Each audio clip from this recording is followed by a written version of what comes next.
പണ്ടത്തെ ഉമ്മമാർ രാവിലെ എണീറ്റ് മെനക്കെട്ട് അരകല്ലിൽ അരച്ചുണ്ടാക്കിയ ഒരു കട്ടിപ്പത്തിരിയുടെ വീഡിയോ ആണ് കേട്ടോ.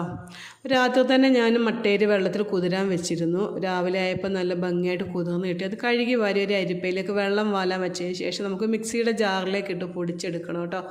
പൊടിച്ചെടുത്തൊരു പാത്രത്തിലേക്ക് ഇട്ടതിന് ശേഷം അതിലേക്ക് നമുക്ക് ഉപ്പും വെള്ളവും ഒഴിച്ച് നന്നായിട്ടൊന്ന് കുഴച്ചെടുക്കണം. നല്ലതുപോലെ കുഴഞ്ഞ് വരുന്ന സമയത്ത് നമുക്കിതിലേക്ക് ഒരു തേങ്ങ ചരണ്ടിയതും കൂടി ഇട്ട് നല്ലതുപോലെ ഒന്ന് കുഴച്ചെടുക്കണം കേട്ടോ.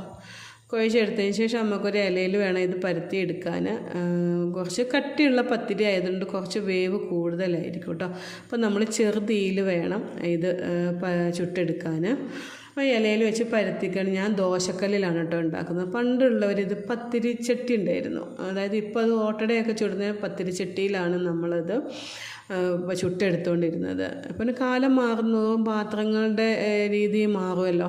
അപ്പം ഞാൻ ഫ്രൈ പാനിലൊക്കെ ഉണ്ടാക്കട്ടോ. അപ്പം ഞാനിത് ദോശക്കല്ലാണ് ഉണ്ടാക്കിയെടുക്കുന്നത്. നമ്മൾ ഈ ഇലയോടെ തന്നെ വെച്ചാണ് കേട്ടോ ചുട്ടെടുക്കുന്നത്. അപ്പോൾ ഒരു സൈഡ് വെന്ത് വരുന്ന സമയത്ത് നമുക്കിത് മറിച്ചിടാം.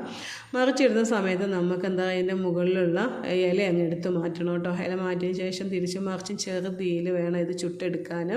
കുറച്ച് കട്ടിയുള്ളത് കൊണ്ട് കുറച്ചൊന്ന് തീ കുറച്ച് വെച്ച് ചുടുന്നതായിരിക്കും ഏറ്റവും നല്ലത് കേട്ടോ. അപ്പോൾ ഇറച്ചിയുടെ ഒക്കെ കൂടെ ഉപയോഗിക്കാൻ സൂപ്പർ ടേസ്റ്റാണ് കേട്ടോ.